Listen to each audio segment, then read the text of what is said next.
to Dog Bite Racing. I'm Tommy.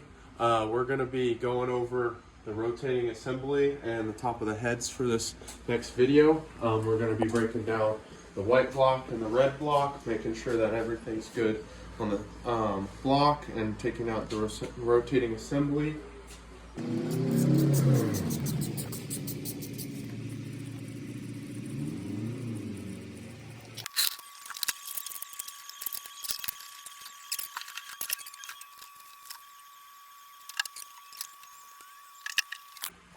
Alright, just got the oil pump off.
moving to this next engine now. Just got some totes from Home Depot over there, and we'll be putting the first engine parts in the yellow bin and then the red bin for this block. So yeah. I'm not catching shade, All right, so this kind of finishes it up for today. We broke down the blocks, got them all packed. We were unable to get to the heads today. We'll be going back a different time, a couple weeks from now, break down the heads, get everything clear in there. But we have both blocks set up and ready to go to the machine shop and everything packed internal wise to get balanced.